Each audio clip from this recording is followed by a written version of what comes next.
Hello guys, welcome back to another episode of CK's Reef Tank. I'm Cement Kid, and I'm here today with an update for you guys to show you what's gone down in the last week or so since the last video.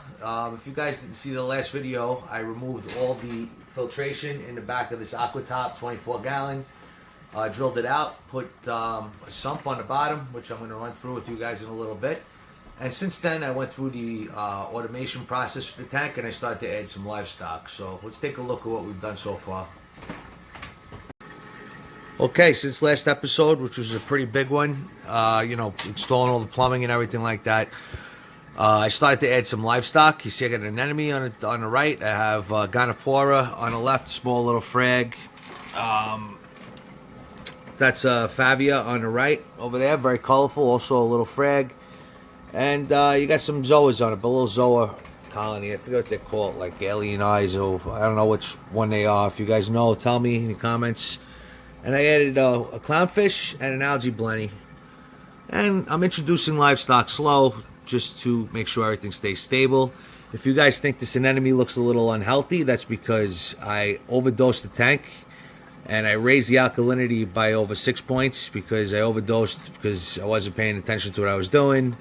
Big mistake. This thing folded in inside itself, inside out, and I thought it was a goner, but I held the parameters stable, and it came back in a couple of days. It righted itself, and although it doesn't look good, it's on a road to recovery, so in a couple of days it should be all right again. If not, then most of the week. So that's that. So I added the Trident, as you see here, which is awesome to have.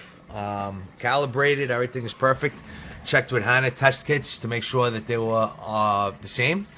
As you see, ALK 8.5, calcium 384, and magnesium 1319. So all within acceptable parameters, and they're holding steady, which is the most important part. So just to give you guys an idea, even though it's a very young tank, what we're doing here, we go to alkalinity here and check what our dosing schedule is. And you'll see we're doing 13 milliliters a day over a 24-hour period. And this is what's holding the alkaline steady. So that's the number I fell on. Every tank is different. And that's pretty much it. It's holding dead stable at 8.5 with it set to that, which I thought was a little bit high, but for some reason that's what it is, and it's working. So calcium, very similar. It's less of a dose. You'll see here 8.5 milliliters a day over 24 hours, and also holds the calcium stable at just under 400, which is fine for now. There's not much in the tank. So I have the Trident going 12 times a day, so every other hour it's performing a test, and very happy with it. So obviously I'm using it with the dose. As you see, that's the dose numbers, the parameters I just showed you. So have the dose, the Trident, automatic water change.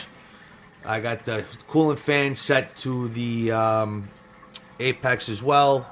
Chiller turns off at 8.3, so that's why you see my pH is stable at between 8.25 and 8.3 all the time, and everything is super stable right now. So I'm glad the anemone didn't die, and it's coming back. So next week's episode it should be wide open, and I'm going to start stocking this tank a little bit. So I'm taking it slow-ish. This tank is almost about 2 months old, so it's very young.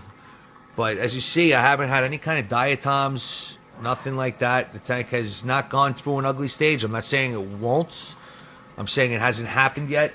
I'm seeding the tank by, I threw in some rock from my local fish store that is in a tank that is like 5 or 6 years old.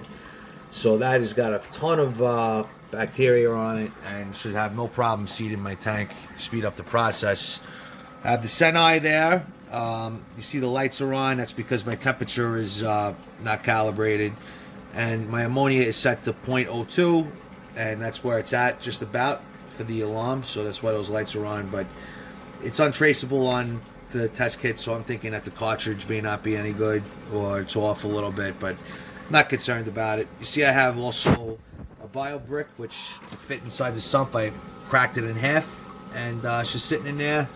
So they said it has 150,000 square feet of surface area as a full brick. So you figure 75,000 square feet of surface area on that thing is way more than enough for a 35-gallon system, 34-gallon system, whatever it is. So that's where we're at, people. This tank is looking great. It's moving right along. No algae problems as of yet. Tomorrow I'm going to start dosing it very lightly with the carbon dosing. I'm using the Tropic Marins line, since my phosphate is at 0.04 and my nitrate is at 10, I'm going to start with the NP Bacto Balance, and I'm going to do very, very trace dosing at first. Probably like whatever the recommended dosing is on it, I'm going to probably cut that to an eighth or a fifth or whatever it is, just to introduce the bacteria to the tank to start consuming phosphate and nitrate, and that's it really. So at this point I'm ready to stock this tank. So over the next couple of weeks you're going to see this whole aquascape start to change, and we plan on adding 2 or 3 things a week. So within a month's time this tank should be fully seeded with the coral, which I want to thrive and grow. And that's about it. So I'm glad you guys looked in again, tuned into my video. I know this one's not as exciting as the last one, but it's a waiting game. That's what this hobby is. So I'm glad you guys tuned in, and look forward to seeing you guys soon. Thanks once again, and please like and subscribe if you like this video. Thank you.